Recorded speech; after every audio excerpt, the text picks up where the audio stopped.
My name is Abby Harkins. I am 58 years old, and I live in Mount Juliet, Tennessee, and this is my story. I was raised as a Christian. I loved Jesus with my entire heart, and I shared the gospel with everyone practically that I came into contact with.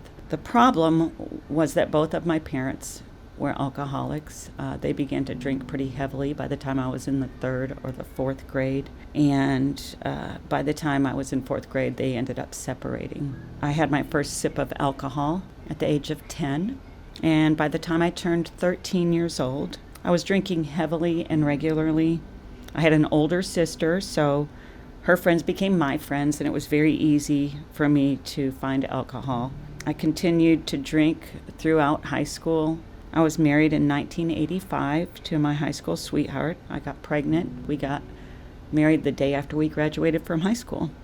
I was super excited to become a mother, but I suffered a tremendous heartbreak at the age of 18 by losing my baby. I had a miscarriage when I was 4.5 months pregnant. My husband worked a lot, so I was alone a lot, so I began to drink every night. It started out as social drinking, but it quickly turned into a very bad habit. And this led to many poor decisions throughout my life. In 1989, I woke up and I was in the hospital.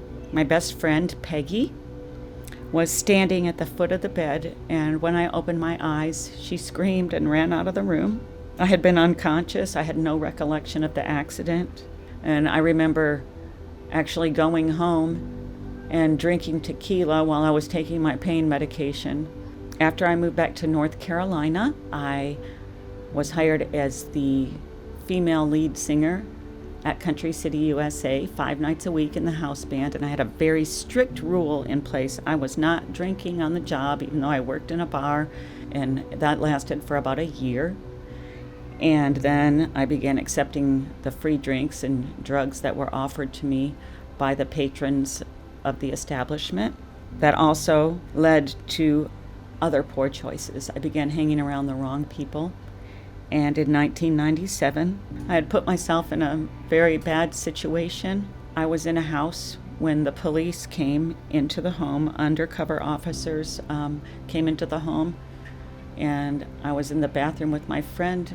All of a sudden, there was a gun pointed at my forehead, and I was being screamed at by police officers. It was very confusing and frightening. That almost sent me to prison for 10 years. I was very fortunate. I believe the Lord intervened on my behalf. They decided to put me on probation, and they allowed me to move to Tennessee. I just wanted to get away from all the bad influences that had surrounded me. I thought my life would be better. But that one poor choice and felony continued to just hover over my life, and I continued to drink.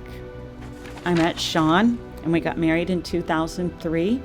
I was super excited to be starting this new life and looking forward to starting a family of my own. This is something I had always longed for, but we hit a roadblock. I was not able to conceive. During this same time, my mom had come to live with us. And about 2 months after she had got here, she was not feeling well. She started having seizures. We rushed her to the ER. On May 22nd, my mother was diagnosed with cancer in her throat, and she died 2 weeks later. It just gutted me. I was extremely close to my mother, and her death caused me to spiral out of control even further. Instead of turning to Jesus, I turned to the bottle. I remember sitting in the bathtub just about an hour after my mother died. The water was just running in the bathtub. I was staring at the wall and remember sitting in the bathtub with a fifth of vodka at 9:30 in the morning. This had such a strong hold on me. I was praying and drinking vodka at the same time. But to me, that was okay. I continued on this downward spiral. I'll never forget the day that I came home after spending the night in jail for boating under the influence. A friend messaged me and he asked me if I was okay. He said that my mugshot was on Fox News, and there I was in all my glory. I was absolutely mortified. So after this shock actually wore off, I began to take an inventory of my life. all of the things that I put myself through because of my drinking habits, the broken relationships, the failed jobs. All of these things had piled up over the years, but I somehow found a way to blame others instead of myself.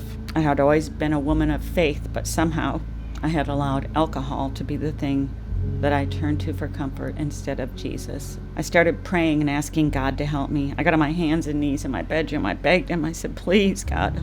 I told him how ashamed I was of myself. And I told him how sorry I was.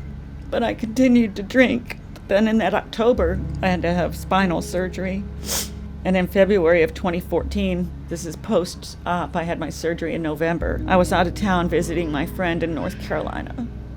Her son, who was just 24 years old at the time, and his wife, who was 21, had both died in their sleep from a fentanyl overdose.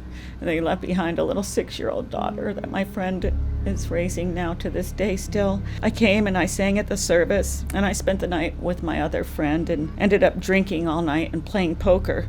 But on top of the drinking, I still had pain pills from my surgery, and I was taking those pain medications along with the alcohol. I don't remember any of this. My friend had to tell me about it the next day. I had been vomiting all night. She said it was awful. She thought I was going to die, and she took care of me all night. I really believe if she hadn't been there, I possibly could have died from that. So I called Sean, my husband, and I was sobbing on the phone. I told him what happened and how scared I was.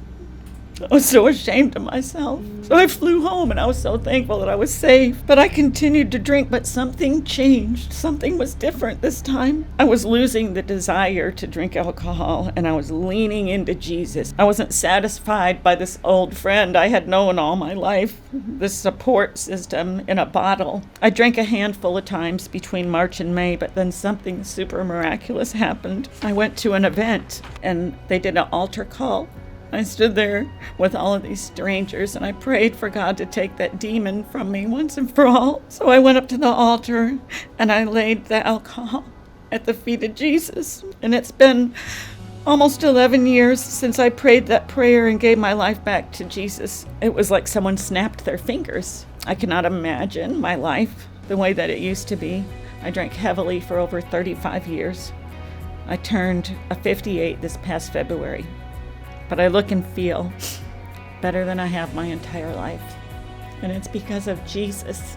Jesus changed my life. My husband and I moved to Mount Juliet in 2018. And on my way to work every day, I would drive past First Baptist. I kept feeling the Holy Spirit nudging me, turn into that church. Why don't you turn into that church?